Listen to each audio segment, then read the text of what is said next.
direito civil. O direito civil é o direito que cuida da nossa vida enquanto cidadãos, enquanto particulares. O direito civil, ele é o direito do nosso dia a dia, acompanha a nossa vida desde antes do nascimento, ao assegurar os direitos do nascituro, até depois da nossa morte, regulando a sucessão hereditária, ou seja, o direito das sucessões. Agora vamos também, a partir desse item 6 do roteiro, verificar a posição do direito civil no mundo do direito. É somente uma recapitulação dessa divisão do direito público e direito privado. Vocês estudaram lá a introdução ao estudo do direito. Essa divisão do direito em direito público e direito privado vem desde os romanos. Os romanos faziam essa distinção com base na utilidade do direito. Então, se o direito se via para atender às necessidades da própria sociedade, era direito público. Se via para atender aos interesses dos particulares, era direito privado. Mas é difícil se separar na prática o que é aquilo que é útil à sociedade e aquilo que é útil ao particular. Porque o que é útil ao particular, diretamente, também é útil à sociedade. E aquilo que é útil à sociedade, necessariamente, tem utilidade também para o particular. Então, algumas teorias surgiram, como a de Savigny, que fazia distinção entre direito público e direito privado pela finalidade do direito.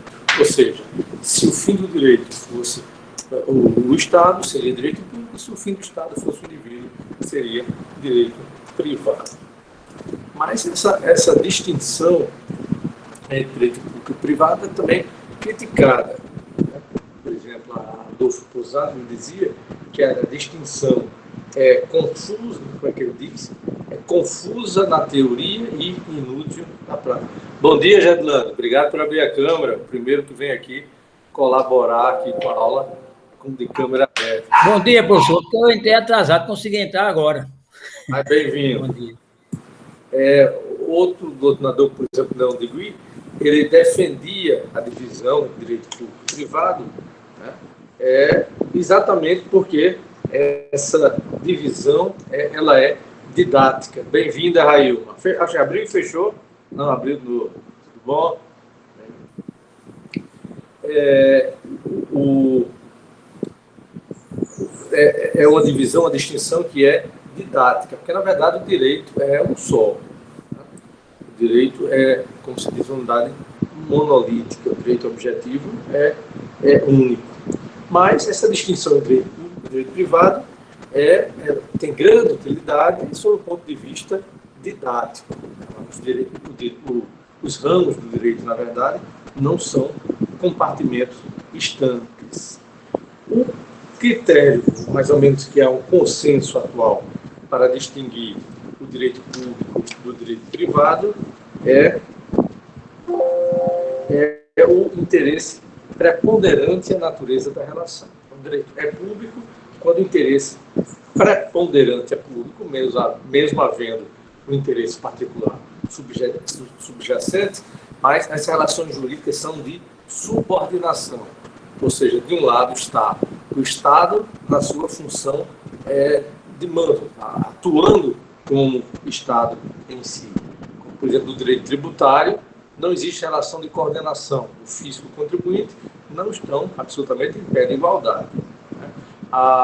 O direito penal, o Estado, o Ministério Público, não está em pé de igualdade com aquele que é investigado ou é réu. É sempre o Estado na sua função típica de Estado, na sua função de mando.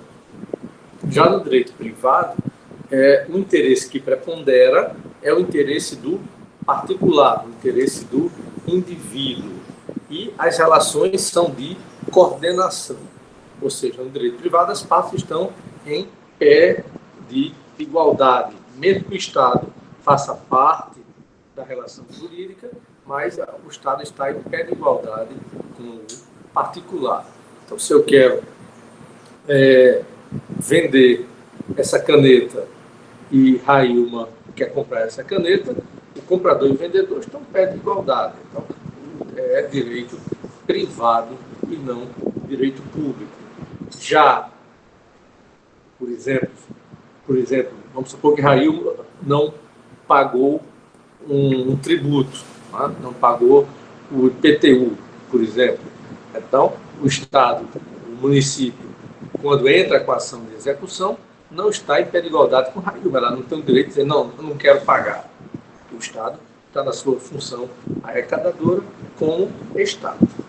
Então, essa distinção entre direito público e direito privado é importante sob o ponto de vista didático.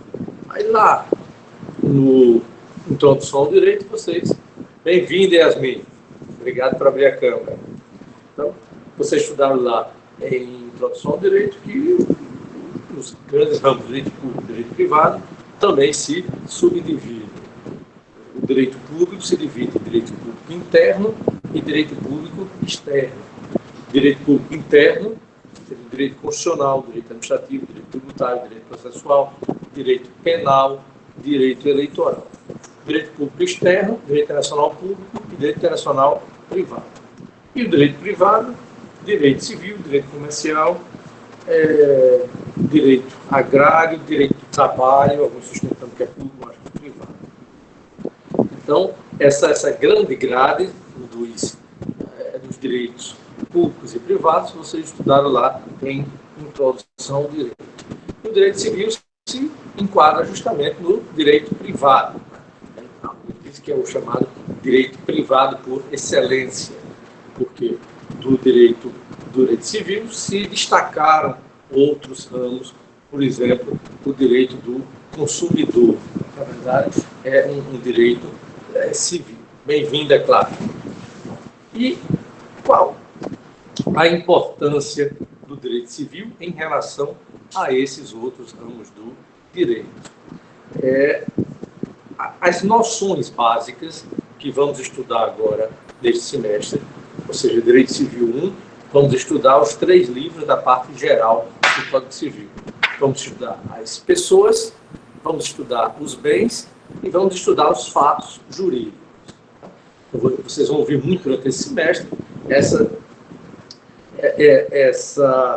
esse conteúdo do Direito Civil 1. Bem-vinda, Milena. O que é que nós vamos estudar? Pessoas, bens e fatos jurídicos. Nas pessoas, nós vamos estudar nome, domicílio, direitos da personalidade. Nos bens, vamos estudar as distinções, as classificações do bem. Bem móvel, bem imóvel, bem fungível, infungível, bem público, bem particular. E nos fatos jurídicos, vamos estudar a própria relação jurídica, vamos estudar os negócios jurídicos, vamos estudar prescrição e decadência. Então, esse é o objeto do nosso estudo nesse semestre. Pessoas, bens e fatos jurídicos. E o que é que isso tem a ver com outros ramos do direito? Tem a ver porque, mesmo alguns ramos que são tipicamente de direito público, a exemplo do direito constitucional, do direito penal, né? As noções que nós vamos estudar aqui vão ser empregadas também nesses outros ramos do direito. Da importância do estudo do Direito Civil 1. As noções de pessoas, de bens e de fatos jurídicos se aplicam também aos outros ramos do direito e não apenas ao direito civil. Então, vamos lá. Alguns exemplos. O direito constitucional. O direito constitucional é a disciplina principal, fundamental do direito público. Né? Ela está no vértice, está no cume da pirâmide jurídica e é fundada na soberania do Estado a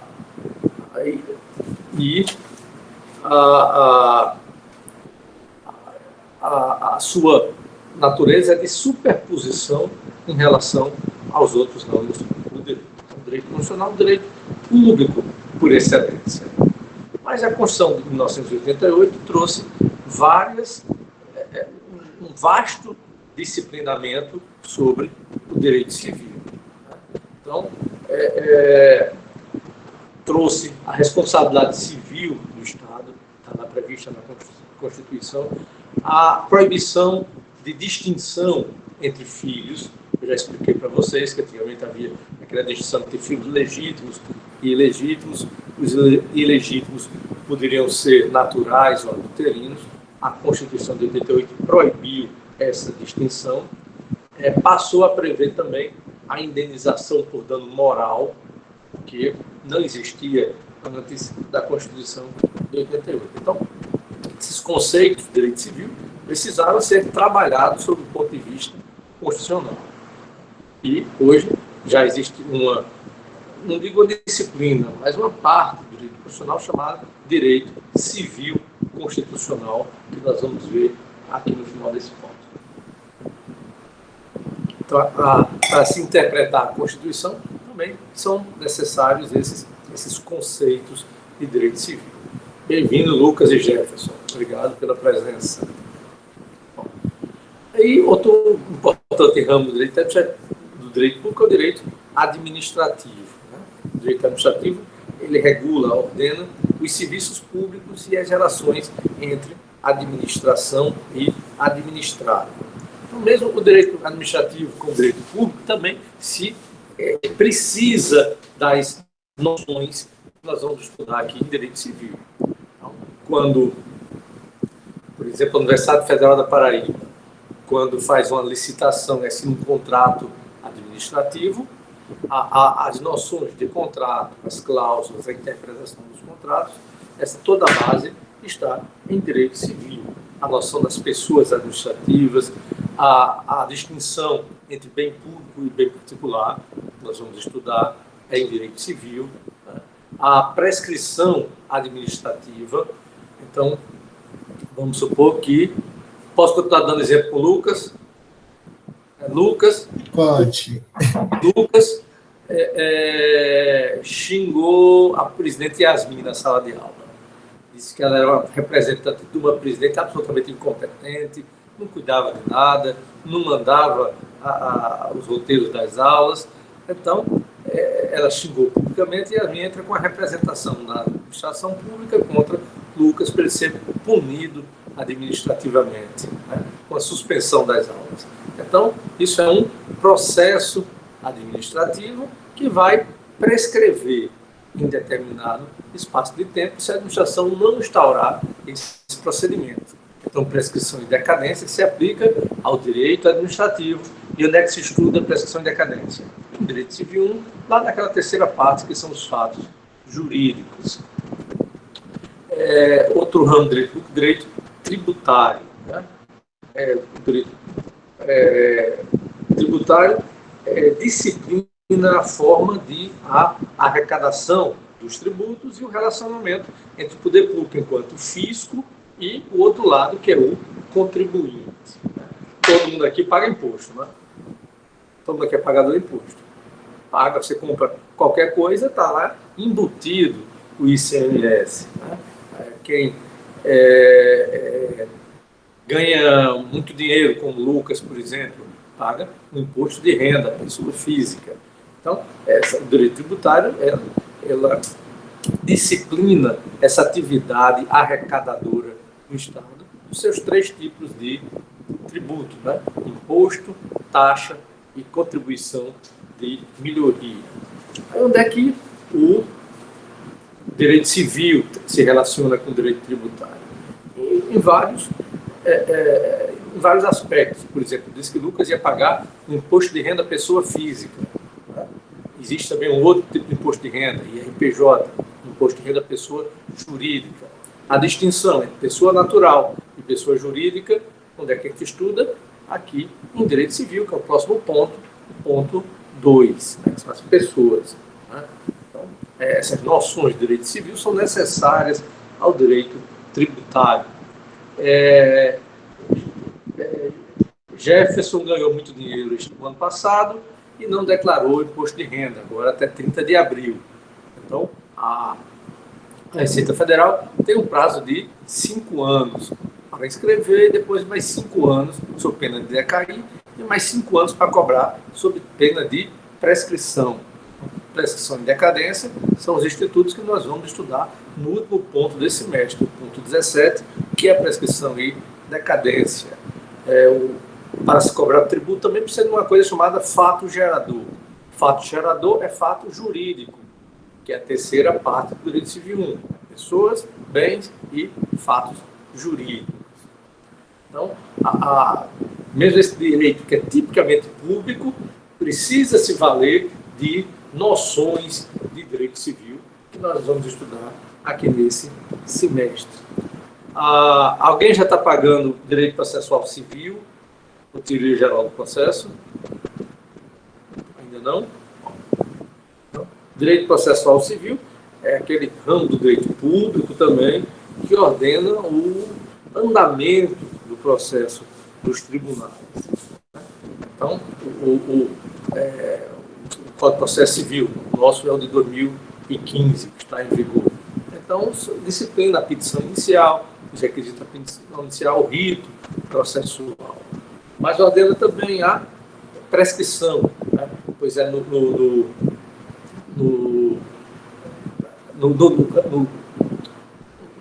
âmbito do processo civil, que a prescrição vai ser aplicada quando alguém deixa decorrer um espaço de tempo sem ter valido em juízo a sua pretensão.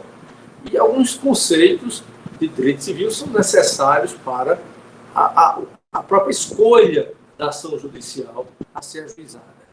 Se alguém turba a posse de Lucas, Lucas é um grande fazendeiro e a sua terra é invadida por Yasmin. Yasmin hoje está nessa rixa com Lucas aqui. Yasmin invadiu, pegou um pedaço da terra de Lucas, um pedaço só.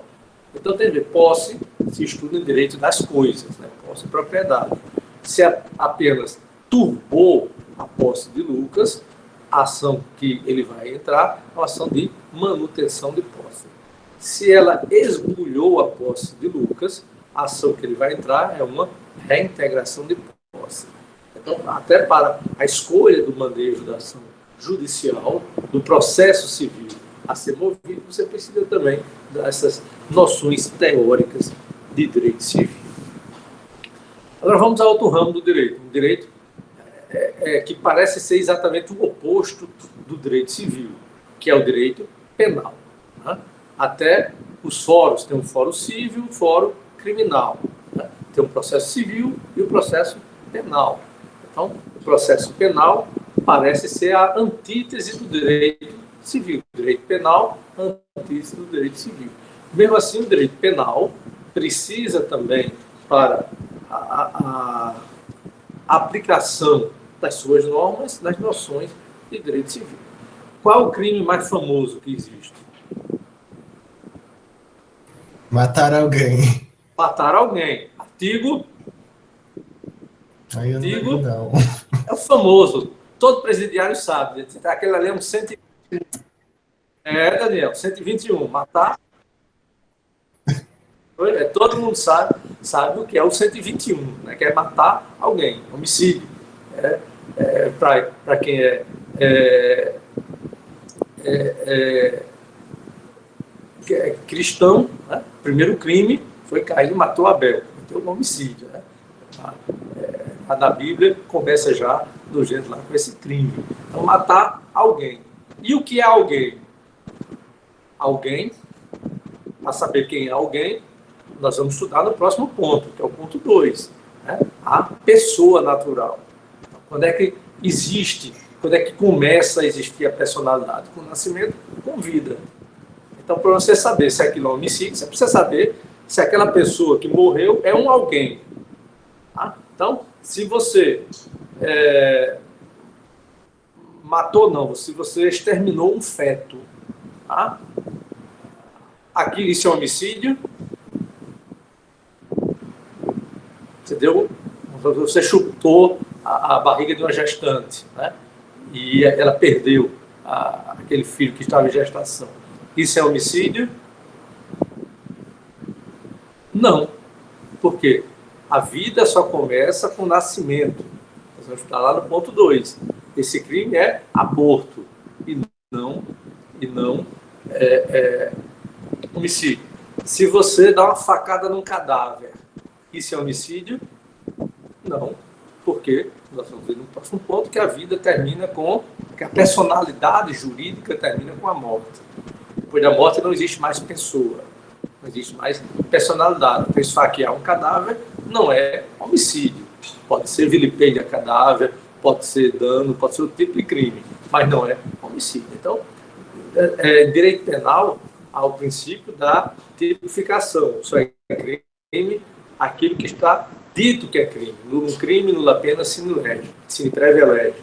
Então, você, para que haja um crime, você precisa verificar. Vai lá no direito civil para verificar se aquilo está tipificado ou não. Outro crime que é famoso, furto. Não furtarás, Lucas. O que é furto? Furto é subtrair para si ou para outrem coisa alheia móvel. Tá? Então, coisa móvel, nós vamos estudar a distinção entre móveis e imóveis lá na segunda parte do Direito Civil 1, que são os bens. Estão lembradas as partes? Pessoas, bens e fatos jurídicos. Né? Estou repetindo isso direto para vocês assentarem aí na cabeça de vocês. Então, para saber se existe furto, é necessário saber se aquele bem é móvel ou imóvel. Então, se alguém leva as telhas do CCJ que tinham sido retiradas para consertar o teto. Não sei se você sabe, de vez em quando o teto do CCJ afunda, né, o gesso cai, então tiraram as telhas para ajeitar. Então, isso é crime de furto, você levar a telha. Né? Vamos. Ele foi estudar. Meu Deus, a garganta está meio ruim hoje. Será que ele é ressaca do carnaval? Desculpa. Então, você saber se está configurado ou não crime, você precisa saber se é bem móvel ou imóvel. Sem contar a prescrição. Né? Os crimes também prescrevem. E as relações de prescrição e decadência são estudadas no direito civil. Direito processual penal é aquele que regula o processo do âmbito criminal. O requisito da denúncia, depois da denúncia, o que é que ocorre, o arquivo das testemunhas, os requisitos da prisão. Então, mesmo no direito do processo penal, você precisa de algumas noções. Por exemplo, para definir o juízo competente. Se não se sabe onde é que foi cometido o crime, que a competência para a ação penal é pelo local da consumação do crime. Se não se sabe onde o crime foi consumado, então se pode valer da regra do domicílio do réu. E domicílio é um dos conceitos que nós vamos estudar, é o ponto 3 que nós vamos estudar mais adiante. Direito internacional público, né? Tem uma definição clássica que é de Acioli, diz: é o conjunto de princípios ou regras destinadas a reger os direitos e deveres internacionais, tanto dos Estados ou outros organismos análogos quanto dos indivíduos. O direito internacional penal é o direito que trata, por exemplo, da guerra, é o direito que trata dos internacionais, é o direito que trata das relações entre os Estados soberanos. Porque no plano internacional não existe nenhum Estado que se sobressaia ao outro. Não existe uma lei em sentido formal que se aplique a todos os Estados. Então, o que é que se concebeu? Concebeu-se um sistema em que os Estados soberanos se juntam em entidades internacionais e baixam suas próprias normas, suas chamadas de tratados internacionais. Então, esses tratados internacionais, que é um objeto de estudo do direito internacional público, na verdade, é um contrato. É um contrato internacional. E onde é que se estudou contratos? Em direito civil. Vamos estudar lá em direito civil 3. Direito civil 3, vocês vão estudar os contratos. Então, no direito internacional público, não existe, né, essas normas que possam ser impostas com a gente mesmo.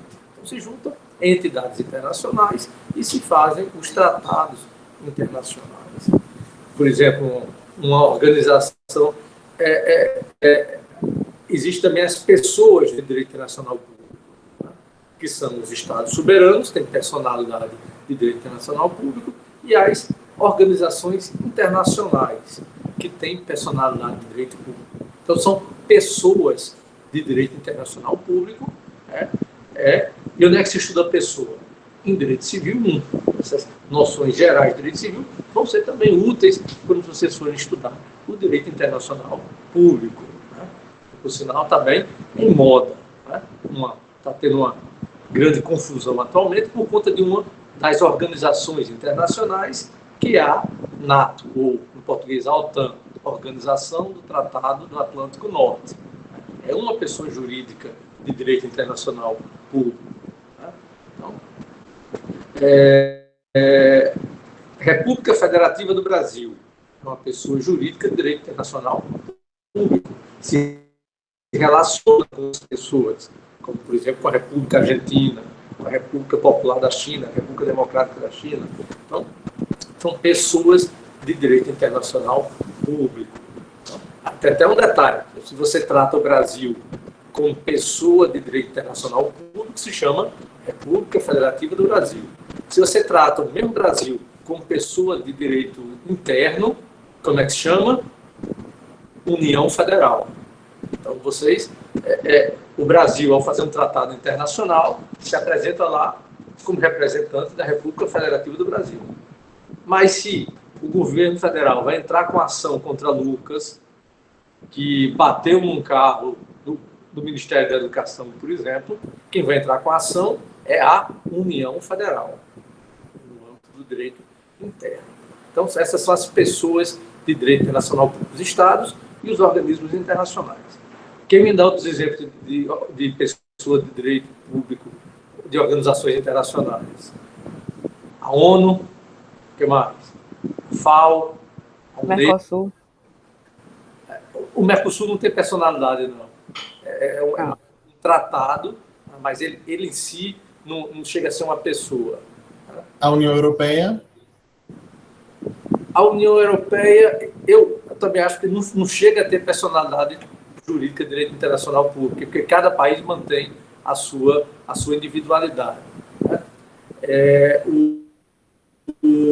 A OTAN. Né? E existe uma pessoa jurídica de direito público internacional que ela não se caracteriza exatamente nem como Estado, tá? Nem como organização internacional. Não é Estado porque não tem os três elementos. Não tem a base física, o território, não tem a população, quer dizer, e o governo. Quer dizer, tem governo, tem território, mas não tem população. Então não chega a ser um Estado, mas tem soberania. Que entidade é essa? Tem um monarca também, tem um chefe de Estado. Acertou, cara. Não é bem o Vaticano, porque o Vaticano é a capital. Enquanto vamos dizer, Estado, enquanto pessoa jurídica de direito internacional, se chama de Santa Sé. A Santa Sé é uma pessoa jurídica de direito internacional público, não chega a ser um Estado porque não tem população. Então, o próprio chefe de Estado é argentino. Não existe uma população vaticana. Então, tem território, 40 hectares, tem um chefe de Estado. Como é o título do chefe de Estado? Papa. Não. O Pontífice? Papa é Não. o sumo pontífice. O sumo pontífice é um chefe de Estado. O Papa é outra coisa. O Papa é o chefe de uma religião. Agora, como chefe de Estado, é chamado sumo pontífice. É uma monarquia não hereditária. Ele é um sumo pontífice, tem exército, né? A Guarda Suíça, tem polícia, né? E faz também, qual é uma característica de uma pessoa jurídica de direito internacional público? Fazer tratado internacional com outras pessoas. A Santa Sé faz tratados internacionais, que tem uma curiosidade, que tem um nome próprio. Então, vocês vão estudar em direito internacional público. os tratados da Santa Sé são chamados de concordata. A última concordata com o Brasil foi assinada no tempo do presidente Lula. Né? Então, ele faz esse tratado internacional que chama concordata. Tem embaixadores. Então, a Santa Sé tem embaixada em quase todos os países. Né? Ele também tem outro nome próprio, a embaixada da Santa Sé. Tem um nomezinho também. Alguém sabe como é que chama? Nunciatura Apostólica. O embaixador da Santa Sé, ele tem que ter precedência sobre todos os outros embaixadores. Então, isso não é aula de religião católica, é aula de direito internacional público. Né? A gente não está tratando nem do Papa, nem da Igreja Católica. Estamos tratando aqui do Sumo Pontífice e de uma pessoa jurídica de direito internacional público, que também faz tratado. Licença. O FMI seria considerado uma pessoa de direito público internacional? Mas o quê? O FMI. O Fundo Monetário Internacional, eu não sou professor de direito internacional público, mas eu acho que é. Né? Eu acho que tem personalidade. Tem de ver em cada uma delas a organização.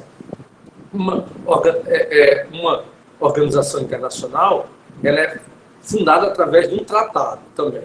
Se juntam vários países, né, e fazem um tratado internacional que é como se fosse a constituição daquela pessoa jurídica de direito internacional público. Então, tem que ver cada um como é que se constituiu. Né? O FMI, eu não sei se é uma organização internacional típica ou se é apenas uma entidade de direito particular, mas talvez seja direito internacional público mesmo, de direito internacional público. Então, há várias pessoas jurídicas de direito internacional público, mas classificadas somente em estados, organizações internacionais e a Santa Sé com essa feição um pouco diferente. Então, mesmo o direito internacional público, são necessárias essas noções de direito civil, que seja pessoa, né, que seja domicílio, e rege também a guerra. Né? Então, desde o tratado, falar em tratado, de Paris, de 1928, é proibido guerra de agressão. Nenhum país pode invadir o outro. Pode se defender, mas a guerra de agressão é considerado crime de guerra. Ainda bem que estamos no século XXI, nenhum país invade mais o outro, não é isso? Todos cumprem os tratados internacionais e resolvem suas disputas diplomaticamente. Né? Ainda bem que estamos nessa fase da civilização. Quem gostar desses temas de direito internacional público, tem um filme muito interessante que eu assisti agora no Carnaval, que é O Julgamento de Tóquio. Está passando na Netflix. Todo mundo só se liga no julgamento de Nuremberg, que foi muito mais famoso, onde foram julgados os criminosos de guerra do governo nazista. Mas o julgamento de Tóquio é muito interessante. É um Tribunal Militar Internacional para o Extremo Oriente. Quem tiver curiosidade, não apenas de direito internacional público, mas de história. É um filme muito interessante. Tá? O Julgamento de Tóquio. Estou fazendo propaganda na Netflix hoje. Né? Então, vamos para outro ramo do direito internacional privado. Então, direito público é direito interno, direito público externo. Direito público externo se divide em direito internacional público e direito internacional privado. Então, direito internacional público cuida de quê? Das pessoas de direito internacional público, dos tratados internacionais e da guerra. Né? O direito internacional privado, alguém tem ideia do que cuida? Vocês já estudaram na introdução?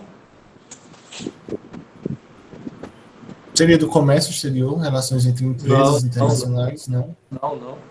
Alguém tem ideia de direito? O que, beleza? Relação entre particulares de países distintos? Não, exatamente.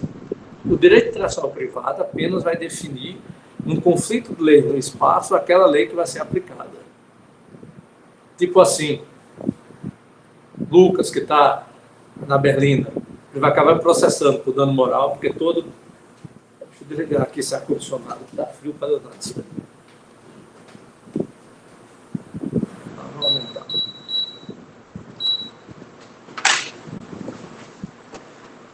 Lucas, Lucas tem cara de quê? De árabe, não. O que é um país para você ter nascido? Você quer ser cidadão de que país? Sei não, da Espanha. Da onde? Espanha. Da Pode ser Espanha. Lucas. Então, Lucas é um cidadão espanhol. Tá? Nasceu lá em Barcelona. E casou com... Posso dar um exemplo com Monique? Monique é cidadã francesa com esse nome, né? Então, Madame Monique casou com Lucas. E o casamento foi realizado nas Ilhas Maldivas, né, que é o destino chique agora, tal das Maldivas. Eu prefiro Areia Vermelha. Bom, então eles casaram nas Maldivas. E tiveram uma filhinha, Yasmin. Né? Yasmin nasceu numa viagem deles à Inglaterra. Ela é cidadã inglesa. Né? Mas Lucas é espanhol, é dono de um time de futebol na Espanha. Tá? E comprou um time na Argentina também. Tem um time na Argentina e tem fábricas nos Estados Unidos. Tá? E de repente Lucas morreu. Morreu de quê, Lucas?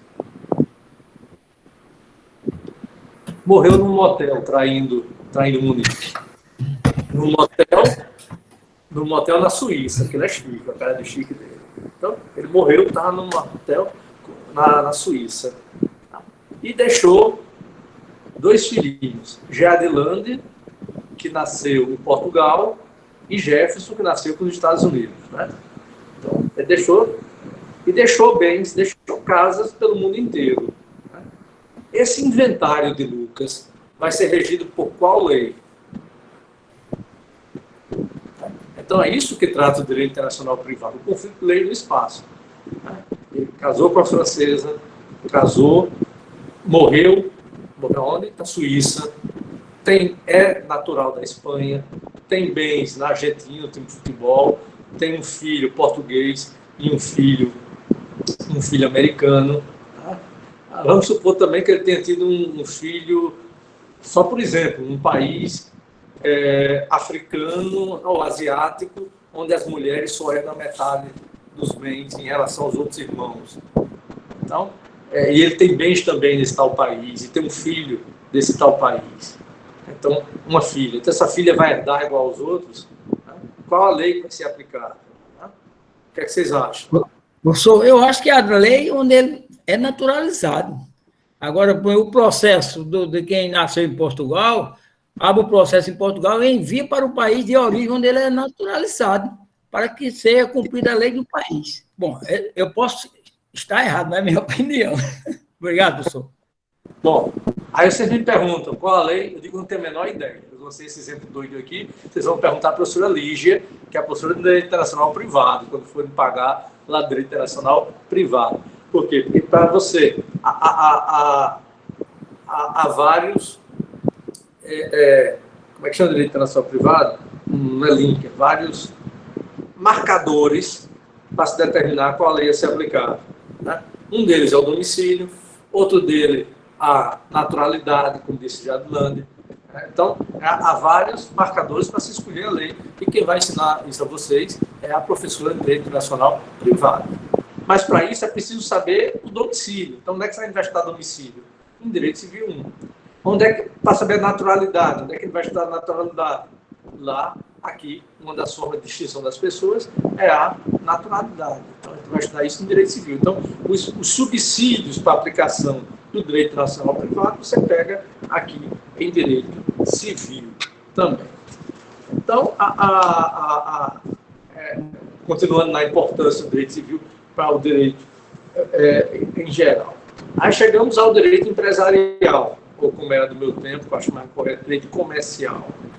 É o outro grande ramo do direito privado, né, que trata das relações de comércio, define o que é empresário e o que é um ato de comércio. É um direito que é muito semelhante ao direito civil.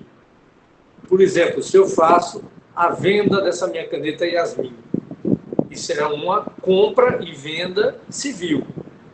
No momento que eu vou a uma loja e compro essa caneta, é uma compra e venda comercial. Então, os institutos são muito semelhantes, né? Uma própria sociedade, se é uma sociedade simples, é direito civil, se é uma sociedade empresária, é direito comercial. E essa relação ficou muito mais forte porque o direito comercial foi trazido para dentro do Código Civil. Antes havia o Código Comercial e agora não existe mais. É o Código Civil também, que tem um livro próprio tratando do direito comercial. Já estão pagando direito comercial, não é? Pronto. Quem é o professor empresarial é André Cabral? Carlos Brito. Carlos Brito, ótimo. Então, há esses grandes pontos de contato entre o direito empresarial. A diferença é que o direito civil pega esse mesmo bem pelo seu valor de uso e o direito comercial pelo valor de troca. Mas a distinção entre se um ato é civil ou comercial, vocês vão estudar lá com o professor Carlos Brito. Então, essa parte agora foi somente a parte também introdutória para situar o direito civil dentro dos ramos do direito e as inter-relações entre eles. Vamos agora para o item 7. Um minutinho aqui.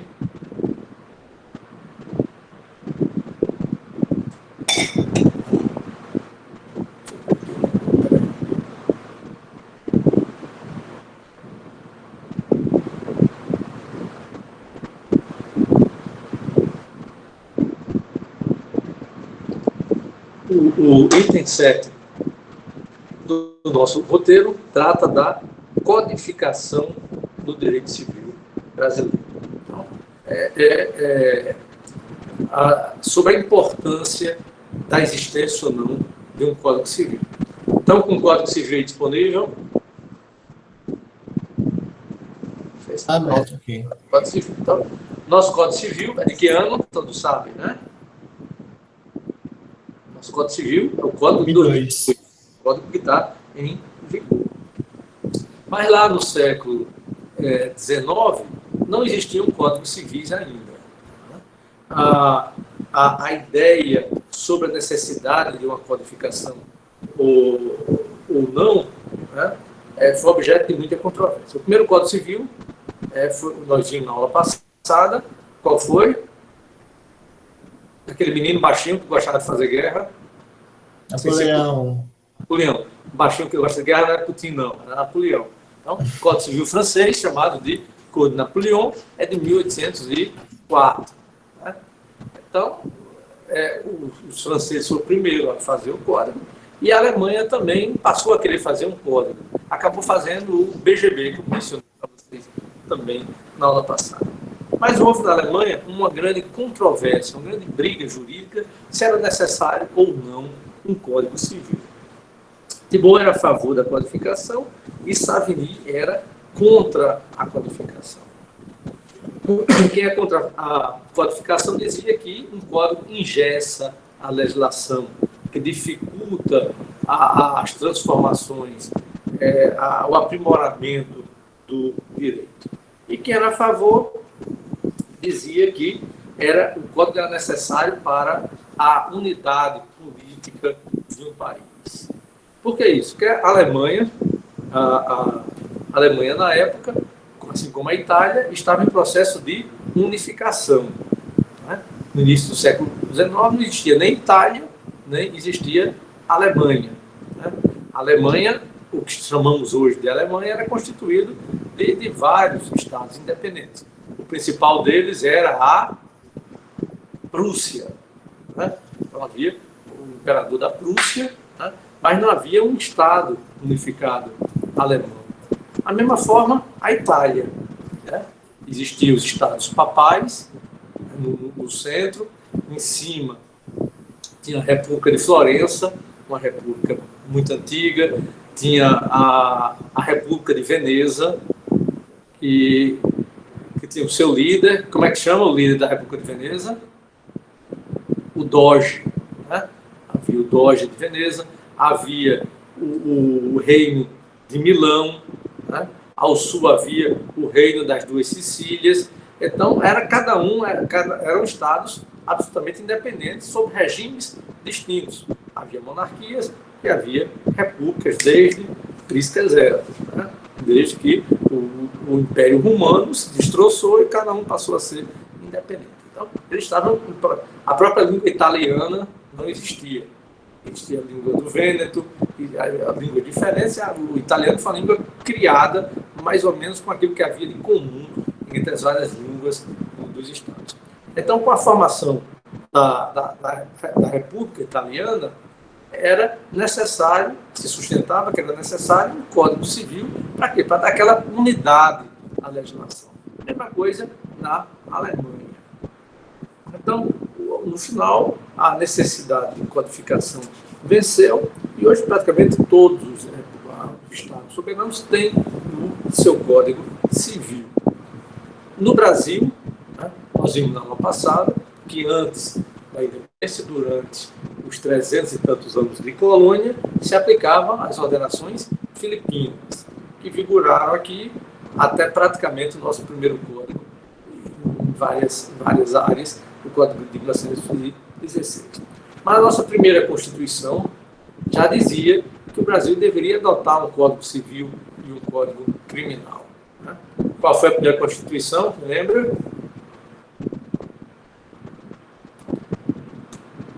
Em 1916. Não, primeira Constituição brasileira. Constituição. Perdão. Menino Pedro I. 1824. 1824. Então, a Constituição de 1824 já dizia que o Brasil deveria adotar um Código Civil e um Código Criminal. O Código Criminal do Império saiu pouco tempo depois, acho que em 1850, acho que é da mesma época do Código Comercial, e nada de Código Civil, que só surgiu quase 100 anos depois, em 1916. Né? Então, o que seria um código? Né? Um código é uma lei ordinária, como qualquer outra, mas que pretende, que tem a intenção de disciplinar integralmente um determinado ramo do direito, né? Dentro de um processo sistematizado, organizado, com princípios. Né? É agrupado principalmente de modo sistemático. Então, sistemático, o Código Civil é dividido em parte geral, parte especial, parte geral dividida em 3 livros, pessoas, bens e fatos jurídicos. Então, há uma sistematização. E não há hierarquia entre um código e as outras leis ordinárias. Então, o Código Civil é uma lei ordinária. Qual é o nome da lei, Lucas? Você está aí com o código aberto. 10.406. A Lei 10.406, de janeiro de 2002, que entrou em vigor em 11 de janeiro de 2003. Então, é uma lei ordinária. Se pode modificar para uma lei ordinária? Pode.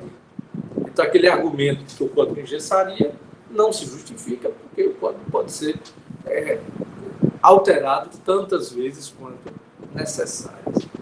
Mas há também um outro tipo de legislação parecida, que é a consolidação. Qual a diferença de código para consolidação? Consolidação não há uma sistematização. Na consolidação, se pega um bocado de lei e se junta, né? Dentro de um caderno só, de uma pasta só, de uma impressão só, de uma edição só.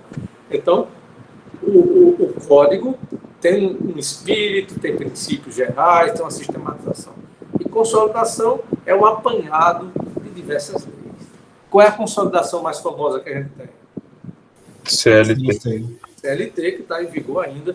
Nunca se fez no Brasil um Código do Trabalho. Então, está em vigor uma consolidação.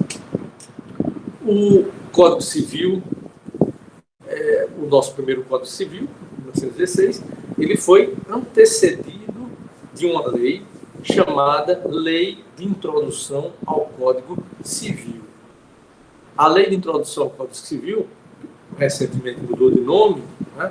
Ela traz princípios de aplicação da lei no tempo e no espaço, dos artigos 1º ao 6º, ou seja, como aplicar o direito internacional privado, daquele caso de Lucas casado com Monique, que morreu na Suíça. Então, traz os critérios de aplicação e traz também princípios, critérios, regras de hermenêutica, de interpretação, de preenchimento de colunas, e traz normas próprias de direito internacional privado. Então, embora seja chamada lei de introdução, fosse chamada na época lei de introdução ao Código Civil, não era uma lei de introdução ao Código Civil, era uma lei de normas sobre normas. Tanto que, agora em 2010, se trocou o nome dessa lei para Lei de Introdução às Normas do Direito Brasileiro, a LINDPT. Então, é o único caso de uma lei passou a existir apenas para mudar o nome de outra lei. Então, essa lei é 12.376, de 30 de dezembro de 2010, ela não tem nenhum conteúdo a não ser mudar o nome da antiga lei de introdução ao Código Civil. É um costume nosso de brasileiro de mudar o nome das coisas. Então, desde 1916, que chamava a lei por um nome, aí em 2010, esse nome está errado, vamos mudar o nome dessa lei. Esse nosso costume de mudar o nome das coisas que estão funcionando. Então, a lei de introdução às normas do direito brasileiro nada mais é do que a antiga lei de introdução ao Código Civil. Então, depois da lei de introdução, veio o próprio Código Civil, que é de 1916, entrou em vigor, teve uma vacatio legis de 1 ano. Você sabe o que é vacatio legis, né? Ele pega que a lei ainda não produz seus efeitos e passou a vigorar a partir de 1º de janeiro de 1917. Como mencionei na aula passada, foi elaborado por um grande jurista, Clóvis Bevilacqua, que foi designado pelo presidente da República quando era ministro da Justiça, o paraibano Cássio Pessoa. Mas esse Código de 1916, ele foi elaborado com base, praticamente, no Código de Napoleão, que era de 1804. Então, o Código 16, esperado durante quase 100 anos, desde a Constituição de 1824, né, foi um código que refletia aqueles ideais da Revolução Francesa. Liberdade, igualdade, fraternidade, liberdade individual, igualdade apenas formal e não igualdade social. E refletia uma sociedade brasileira que ainda era o quê? Tipicamente agrária. Volte aí no tempo, na cabeça de vocês, 1916. Né? As pessoas moravam no campo, as cidades eram minúsculas. Né? Havia um patriarcado forte. Né? As mulheres não podiam trabalhar, as mulheres não podiam opinar. Né? Só se respeitava os filhos se fossem legítimos, filhos havidos num casamento, os outros eram chamados de bastardos. Né? Então, a própria economia girava ao redor da propriedade imobiliária. Quem é que era rico? Quem tinha imóveis, quem tinha terra, quem tinha casas para alugar, quem tinha fábricas. Né? Então, era a sociedade brasileira de 1916 era refletida no Código Civil de 1916. Foi um grande código chamado de um monumento da cultura brasileira, mas com o tempo ele passou a ficar rapidamente defasado. Né? Ele foi de 1916, entrou em vigor em 17, logo quando houve no mundo a Revolução Russa. Né? Havia os movimentos sociais reivindicando direitos na Inglaterra para os trabalhadores, havia movimentos para que a mulher passasse a votar. Né? Então havia toda uma mudança social muito rápida. E essas mudanças se acentuaram após a Segunda Guerra Mundial. Houve uma grande migração das pessoas do campo para as cidades, se passou a exigir o direito de voto universal, né? Os trabalhadores passaram a reivindicar mais direitos. Então, a sociedade, depois da Segunda Guerra, até no âmbito familiar, passou a ser outra. Mudou-se completamente o mundo e aquele Código 16 passou a ser o quê? Obsoleto. Já não atendia às novas necessidades da sociedade. Né? E várias leis foram saindo e nada do Código Civil de 16 mudaram. Né? A Estatuto da Mulher Casada, já falei sobre ele em 1962. Então, até 62, a mulher casada não podia nem sequer trabalhar sem que houvesse autorização escrita do marido. Né? A lei do divórcio, que surgiu em 1977. Até então só havia o desquite. Não se podia se divorciar do Brasil até 77. Então, cada vez mais mudava e o Código Civil continuava aquele mesmo de 1916. Então, começaram vários movimentos, né, para que o Código fizesse um novo Código. E, desde a década de 40, começou-se esse movimento para a alteração do Código de 16. O primeiro projeto foi da década de 40, né, fizeram um anteprojeto do Código de Obrigações. Olha o nome das pessoas que faziam parte dessa comissão para elaborar o Código. Os 3 membros da comissão: Orozimbo Nonato, nome bonito, né? Orozimbo. Outro, Filadelfo Azevedo, com PH no começo e PH no final. O Fi e o Fó é com PH, Filadelfo Azevedo. E Hahnemann Guimarães, cheio de N e de H. Então, essa comissão elaborou esse projeto de Código de Obrigações, mas também não foi para frente, nunca chegou a vigorar. Um outro projeto elaborado por 3 grandes civilistas brasileiros, Orlando Gomes, Caio Maio da Silva Pereira e Silvio Marcondes, também fizeram um projeto muito bom de Código Civil, mas não foi para frente, não chegou nem a ser apresentado ao Congresso Nacional. Até que em 1967, vamos fazendo aí uma linha do tempo, para vocês imaginarem. 1967, né? Eu acho que os pais da grande maioria de vocês não eram nem nascidos ainda. Né? Eu tinha 1 aninho de idade, eu sou de 66. Então, em 1967, quando eu tinha 1 ano de idade, foi nomeada uma comissão para elaborar um novo Código Civil.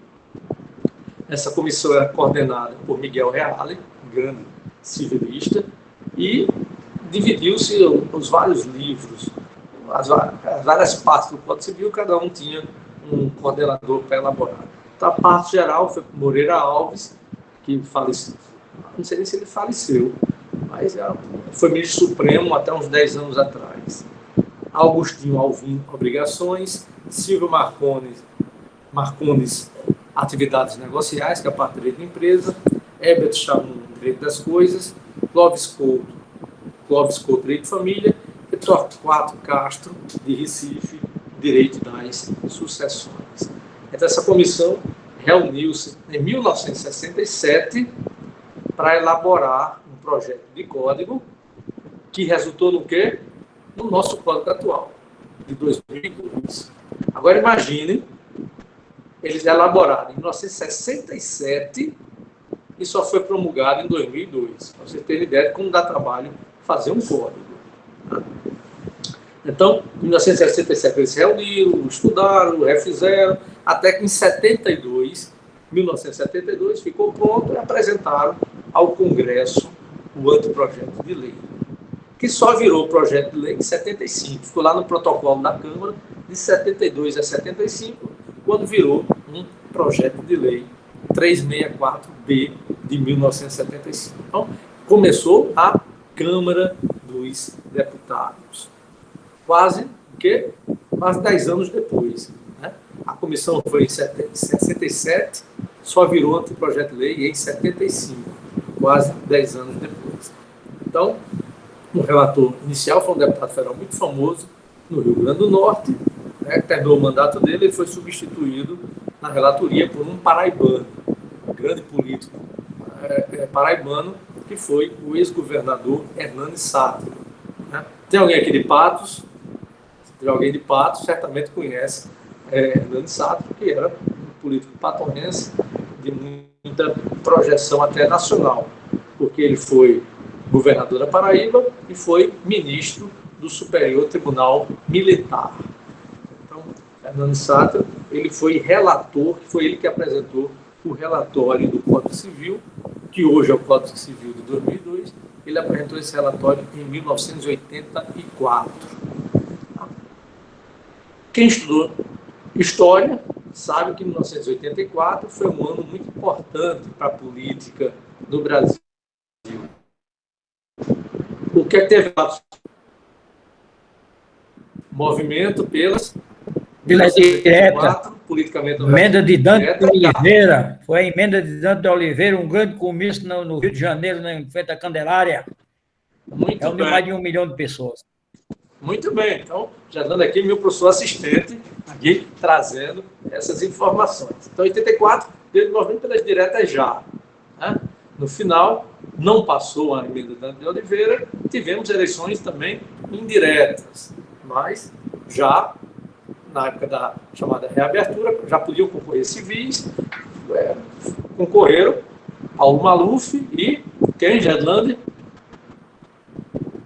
Tancredo Neves, que foi de um homem inteligente, que na época conseguiu reunir uma parte da Arena, que era uma parte dissidente, a Paulo Maluf, se uniu com o PMDB, e antes Tancredo Neves era afiliado no PP, Partido Popular, e juntou-se ao MDB, filiou-se ao MDB, e houve a eleição indireta, e ele ganhou de Paulo Maluf, que Paulo Maluf derrotou o candidato do presidente, que era o ministro, agora deu branco em mim, Jabas Passarinho. Jabas Passarinho. Bom, então foi eleito o civil Tancredo Neves, que não chegou a assumir, porque teve a sua crise de diverticulite, e quem assumiu foi o presidente Sarney, com essa missão, né? Embora eleitos indiretamente, não houve eleição direta para presidente ainda, foi eleito pelo colégio eleitoral, que era lá o Congresso Nacional. Então, eleito Sarney, começou a consolidação da abertura política e essa necessidade de elaboração de uma nova Constituição para o país. Tá?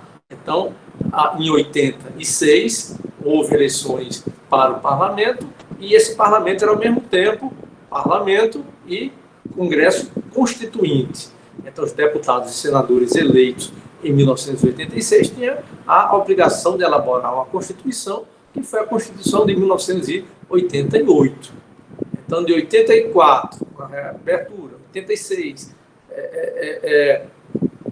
eleição dos constituintes, e até 4 de outubro de 88, dia da promulgação da nossa Constituição, ninguém estava preocupado com o Código Civil.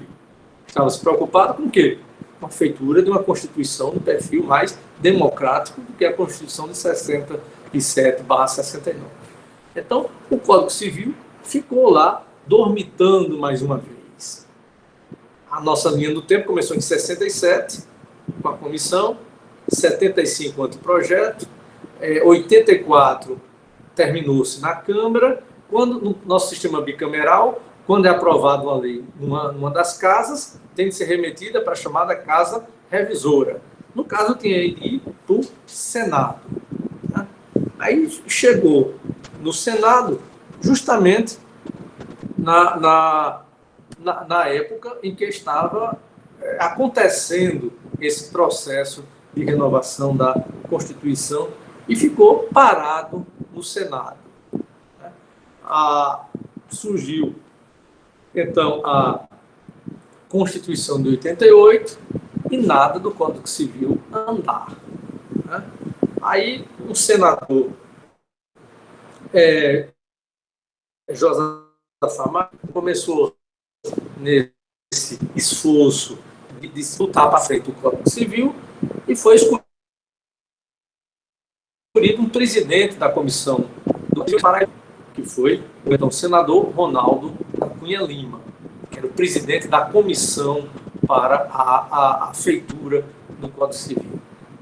Lembra que a Paraíba está metida em tudo, né? Desde a Tarso Pessoa, que era ministro da Justiça, que começou o Código 16, o Código agora em vigor, Hernando Satter, relator no Congresso, Ronaldo Cunha Lima, o presidente da comissão no Senado. Então, houve retomada desse trabalho de feitura do Código Civil. E, finalmente, se aprovou o Código Civil em 97. 67, 77, 87, 90, 30 anos depois, né? 30 anos depois de começar os trabalhos, 30 anos, se aprovou no Senado. Só que quando aprovou no Senado, aquilo que estava aprovado já não era a nossa realidade social mais. E modificou-se muita coisa no Senado, claro, para adaptar a Constituição de 88, né? E teria de voltar o quê? A Câmara. O processo bicameral, se a alteração volta para outra casa. E isso iria ficar um ping-pong por mais 30 anos. Voltou para a Câmara e foi distribuído ao relator, o deputado federal pernambucano, Ricardo Fiuza, muito famoso lá em Pernambuco. Em 1999, ele foi escolhido relator. E ele ficou com o abacaxi nas mãos. Se ele fosse alterar de novo alguma coisa, tinha de voltar para o Senado. Aí o brasileiro dá jeitinho para tudo, né? Se faz jiriquita, se faz... Como é que chama jiriquita? Gambiarra. Né? Tem de fazer um jeitinho. Para esse projeto não ter de voltar de novo para o Senado, então se criou uma sessão conjunta da Câmara, uma resolução que dizia que era permitida. Em 2000 eles aprovaram a resolução, permitindo a alteração de projeto sem necessidade de voltar à Casa Revisora, projeto de código em tramitação há mais de 3 legislaturas para se adaptar à Constituição e legislação superveniente. Então, a resolução com nome e sobrenome. Só tinha um projeto de código tramitando há mais de 3 legislaturas, que era o Código Civil. Então, com base nessa gambiarra, a Câmara conseguiu aprovar finalmente o Código Civil de 2002, depois de quanto tempo? Mais de 30 anos do projeto e 26 anos tramitando dentro do Congresso. Para ver a ideia da dificuldade de se alterar um Código Civil. Então, em 10 de janeiro de 2002, houve a solenidade de sanção do Código pelo então presidente Lula. Né? E esse Código 2002 ele tem uma melhor técnica legislativa, organiza melhor os livros, mas muita coisa é cópia do Código de 16. A própria linguagem gongórica não foi alterada em muitas partes, como nós vamos ver depois. Né? Mas a estrutura geral do Código é basicamente a mesma, alterando a ordem do livro. Por exemplo, o livro 1 da parte especial era direito de família. Por quê? Porque em 1916 a grande importância era a família. A família agora foi colocada mais para trás e o livro 1 da parte especial é a parte de obrigações, né? Que juridicamente é mais importante para a própria economia, para os negócios do país.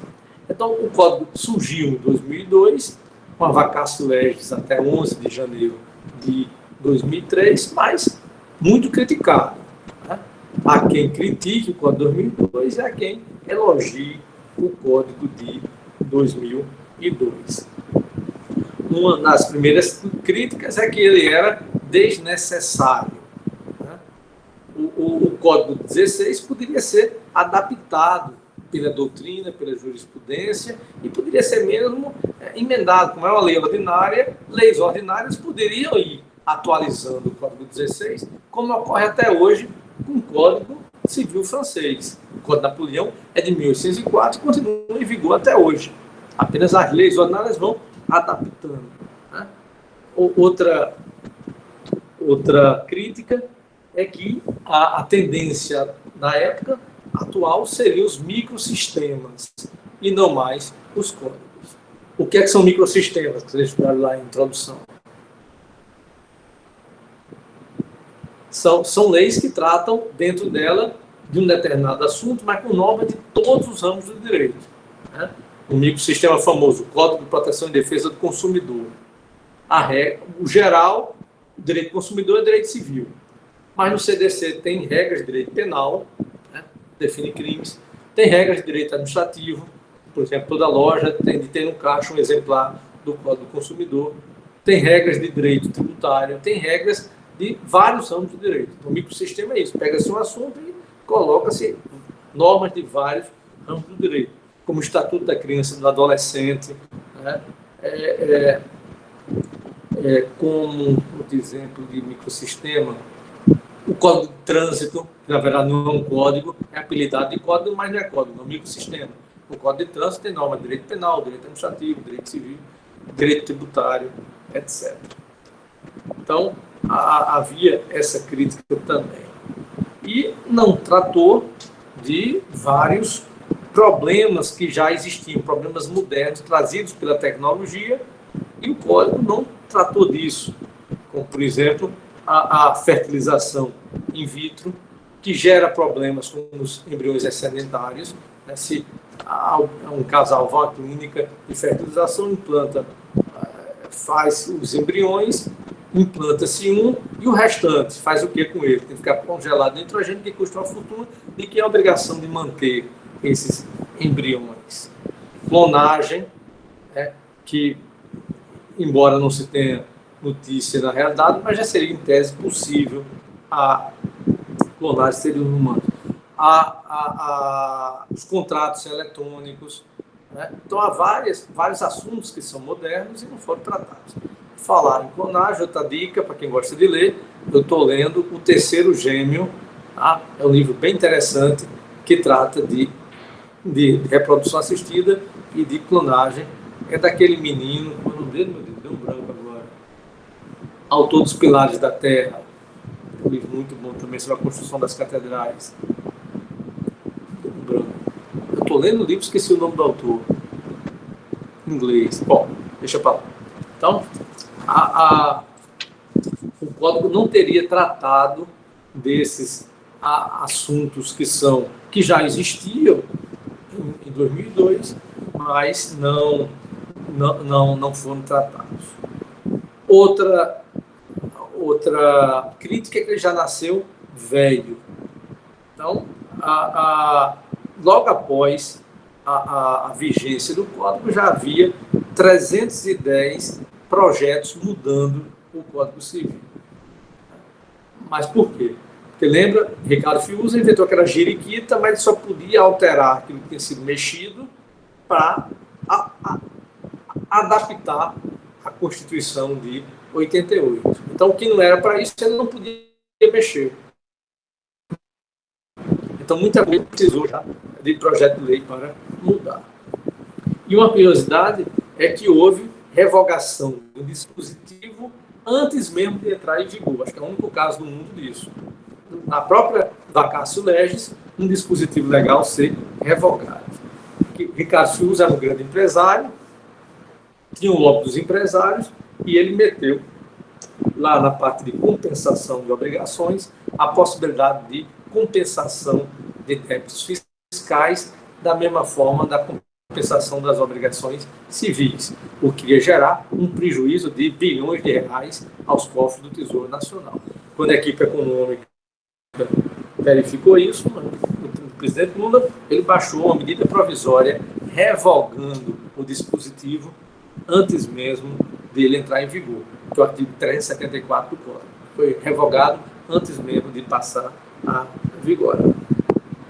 Mas, eita, tá na hora. Daqui a pouco eu tenho que começar a aula de Civil 2. Tá faltando um pouquinho para terminar o ponto, mas a gente termina na próxima aula e começa o ponto 2, que eu preciso respirar um pouco, tomar um cafezinho antes de começar a aula com a turma de Civil 2. Certo?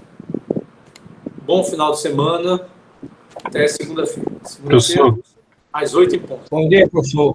Um grande o abraço. senhor pode mandar o ponto 2, professor? O senhor pode mandar o ponto 2 já? Vou